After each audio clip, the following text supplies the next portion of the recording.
The only thing we have to fear is fear itself. Remember always, that all of us, and you and I especially, are descended from immigrants and revolutionists. I ask you to judge me by the enemies I have made. When you come to the end of your rope, tie a knot and hang on. We cannot always build the future for our youth, but we can build our youth for the future. The test of our progress is not whether we add more to the abundance of those who have much, it is whether we provide enough for those who have too little. A nation that destroys its soils destroys itself. Forests are the lungs of our land, purifying the air and giving fresh strength to our people. I'm not the smartest fellow in the world, but I can sure pick smart colleagues.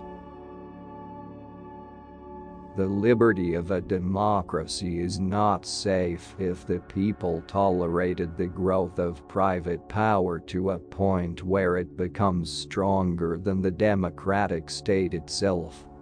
That in its essence is fascism.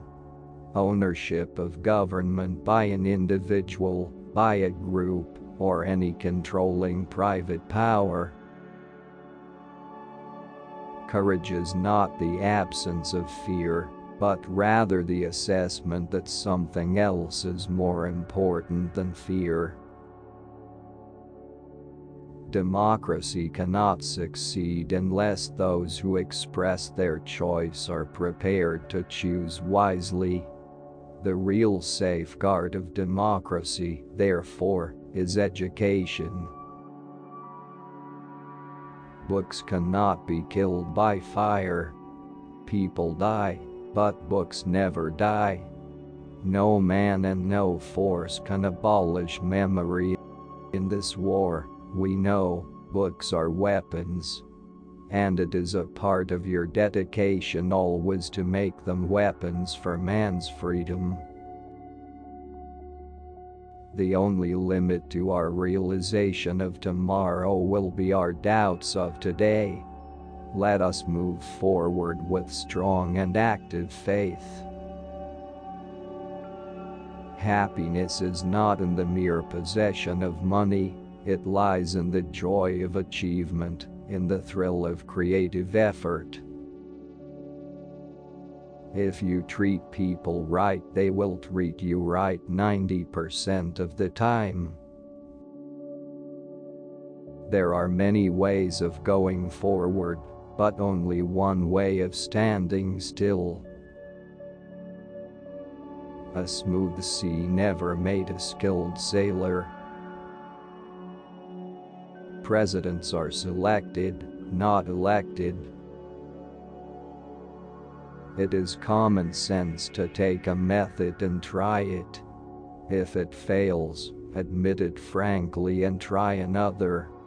But above all, try something. Men are not prisoners of fate, but only prisoners of their own minds. Be sincere, be brief, be seated. We have always known that heedless self-interest was bad morals. We now know that it is bad economics. A conservative is a man with two perfectly good legs who, however, has never learned to walk forward. Freedom means the supremacy of human rights everywhere. Our support goes to those who struggle to gain those rights and keep them. Our strength is our unity of purpose. To that high concept there can be no end save victory. Repetition does not transform a lie into a truth.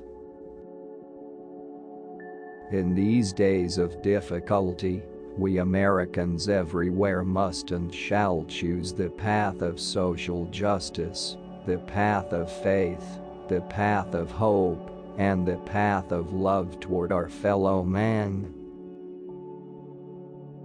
It isn't sufficient just to want, you've got to ask yourself what you are going to do to get the things you want. Human kindness has never weakened the stamina or softened the fiber of a free people. A nation does not have to be cruel to be tough. The truth is found when men and women are free to pursue it. A war of ideas can no more be won without books than a naval war can be won without ships. Books, like ships, have the toughest armor, the longest cruising range, and mount the most powerful guns.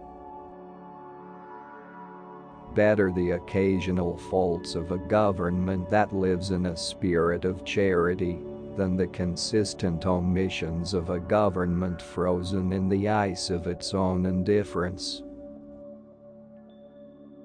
Competition has been shown to be useful up to a certain point, and no further, but cooperation, which is the thing, begins where competition leaves off.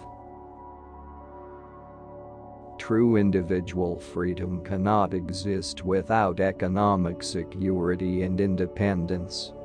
People who are hungry and out of a job are the stuff of which dictatorships are made. Freedom. War is young men dying and old men talking. Great power involves great responsibility. We cannot always build a future for our youth, but we can always build our youth for the future. I think we consider too much the luck of the early bird, and not enough the bad luck of the early worm. In the truest sense, freedom cannot be bestowed, it must be achieved.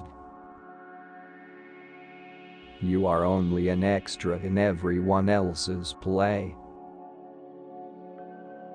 Those who have long enjoyed such privileges as we enjoy forget in time that men have died to win them. The real truth of the matter is, as you and I know, that a financial element in the large centers has owned the government of the US since the days of Andrew Jackson. A radical is a man with both feet firmly planted in the air. A conservative is a man with two perfectly good legs who, however, has never learned to walk forward. A reactionary is a somnambulist walking backwards.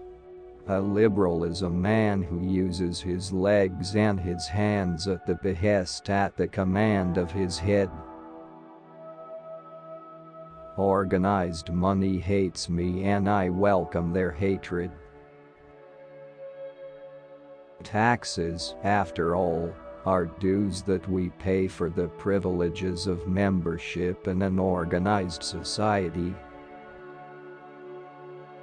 The only sure bulwark of continuing liberty is a government strong enough to protect the interests of the people, and a people strong enough and well enough informed to maintain its sovereign control over the government. I have an unshaken conviction that democracy can never be undermined if we maintain our library resources and a national intelligence capable of utilizing them. There should be no bitterness or hate, where the sole thought is the welfare of the United States of America. No man can occupy the office of president without realizing that he is president of all the people. First of all, let me assert my firm belief that the only thing we have to fear is fear itself, nameless, unreasoning, unjustified terror which paralyzes needed efforts to convert retreat into advance. In politics, nothing happens by accident. If it happens, you can bet it was planned that way. Today we are faced with the preeminent fact that, if civilization is to survive, we must cultivate the science of human relationships, the ability of all peoples of all kins to live together and to work together in the same world at peace. I sometimes think that the saving grace of America lies in the fact that the overwhelming majority of Americans are possessed of two great qualities: a sense of humor and a sense of proportion. It is the purpose of government to see that not only the legitimate interests of the few are protected, but that the welfare and rights of the many are conserved. We and all others who believe in freedom as deeply as we do would rather die on our feet than live on our knees. Physical strength can never permanently withstand the impact of spiritual force. Some people can never understand that you have to wait, even for the best of things, until the right time comes. Never underestimate a man who overestimates himself. The essence of our struggle is that men shall be free. We have faith that future generations will know that here, in the middle of the 20th century, there came a time when men of goodwill found a way to unite and produce and fight to destroy the forces of ignorance and intolerance and slavery and war.